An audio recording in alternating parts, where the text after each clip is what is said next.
কার্তিক মাসে আকাশ প্রদীপ জ্বালানো রীতি বিশেষ তাৎপর্যপূর্ণ।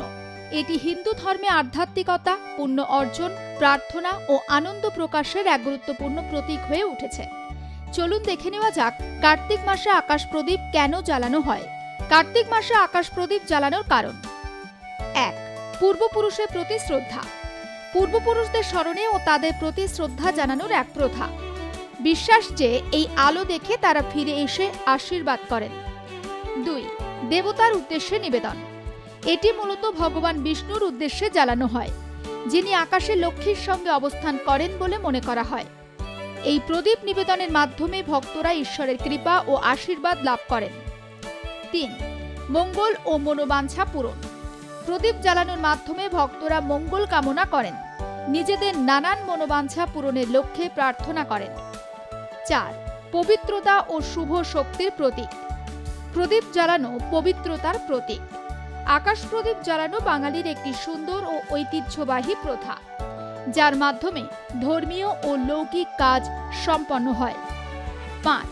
পথ প্রদর্শন।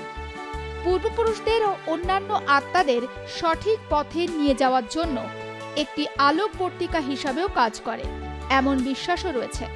ভগবান বিষ্ণুর প্রিয় মাস কার্তিককে বলা হয় দামোদর মাসও। এই মাসে শ্রী বিষ্ণু এবং বিগত পূর্বপুরুষকে নিবেদিত শ্রদ্ধার্ঘ্যে জ্বালানো হয় আকাশ প্রদীপ। বলা হয় আকাশ প্রদীপের আলোয় পথ দেখে বংশধরদের কাছে ফিরে আসেন পূর্বপুরুষরা। আকাশ প্রদীপ জ্বালানোর নিয়ম ও পদ্ধতি: আকাশ প্রদীপ প্রজ্বলনের জন্য আছে বিশেষ কিছু নিয়ম এবং নির্দিষ্ট মন্ত্র।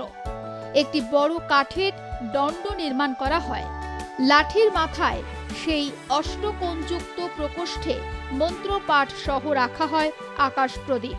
কার্তিক মাস জুড়ে বাড়ির ছাদে উত্তর অথবা পূর্ব দিকে মুখ করে রেখে ঘি কিংবা তেলের আকাশ প্রদীপ বা পরিবর্তে বৈদ্যুতিন বাতি জ্বালানো হয় প্রতি সন্ধ্যায়। প্রচলিত বিশ্বাস, ভক্তদের আকাশ প্রদীপ অর্পণে সন্তুষ্ট হয়ে তাদের মনস্কামনা পূরণ করেন ঈশ্বর। সুখ, শান্তি, সমৃদ্ধিতে ভরে ওঠে জীবন। আরোগ্য ও আশীর্বাদ বর্ষিত হয় তাদের ওপর। ব্যুরো রিপোর্ট, আর প্লাস নিউজ।